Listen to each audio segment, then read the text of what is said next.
సంవత్సరంలాగే ఈరోజు జగన్నాథ స్వామి యొక్క రథయాత్ర జరుగుతూ ఉంది. స్వామివారి టెంపుల్ దగ్గర నుంచి టన్నల్ చౌటరీ వరకు కూడా ప్రతి అద్భుతంగా జరుగుతుంది.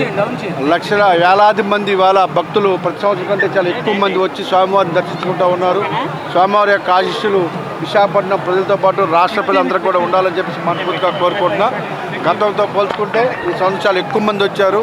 సో వాళ్ళందరికీ కూడా ఎటువంటి ఇబ్బందులు లేకుండా పోలీస్ సిబ్బంది, రెవెన్యూ సిబ్బంది అన్ని ఏర్పాటు కూడా చేయడం జరిగింది. చాలా మన సాంస్కృతిక సాంప్రదాయ ప్రకారం ఎన్నో కార్యక్రమాలతో అద్భుతంగా స్వామి ఊరేగింపు జరుగుతుంది.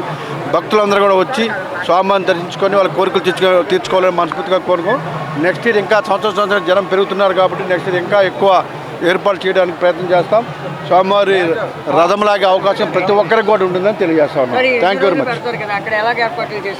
అక్కడ నుంచి మళ్ళీ రిటర్న్ కూడా ఉంటుంది. అక్కడ కూడా సేమ్ ఇలాగే, అంటే ఇంత ఎక్కువ మంది రారు కానీ ఇలాగే జరుగుతూ ఉంది.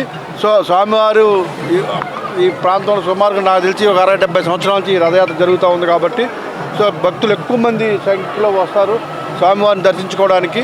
ఇది ఒక పెద్ద, ఈ ఉత్తరాంధ్రలోనే కాకుండా బహుశా నాకు తెలిసి ఈ రాష్ట్రంలోనే పెద్ద ఊరేగింపుగా ఉంటుంది స్వామివారి రథయాత్ర. పూరి తర్వాత అతి పెద్దదానిగా నేను భావిస్తూ ఉన్నా. సో చాలా ఎక్కువ మంది వాళ్ళు చూస్తే ఇక్కడ నుంచి జగదాంబ సెంటర్ వరకు కూడా ప్రజలు వచ్చారు. చాలా ఎక్కువ మంది ఈ సంవత్సరం రావడం జరిగింది.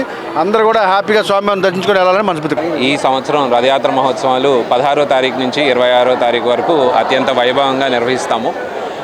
17వ తారీఖు నుంచి 25వ తారీఖు వరకు టర్నర్ సత్రం కళ్యాణ మండపంలో స్వామివారి దశావతారాల్లో భక్తులందరికీ దర్శనమిస్తారండి.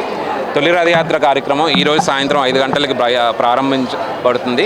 మన దక్షిణ నియోజకవర్గ శాసనసభ్యులు వంశీకృష్ణ శ్రీనివాస్ గారి చేతుల మీదుగా తొలి రథయాత్ర కార్యక్రమం ప్రారంభమవుతుందండి. 26వ తారీఖు స్వామివారు మళ్ళీ సత్రం నుండి టౌన్ కొత్త రోడ్ వద్ద ఆలయం వరకు వచ్చి స్వామివారిని మళ్ళీ ఆలయంలో ప్రతిష్ఠ చేయడం జరుగుతుందండి. దాంతో మన రథయాత్ర మహోత్సవాలు అనేవి ఈ సంవత్సరం ముగుస్తాయండి.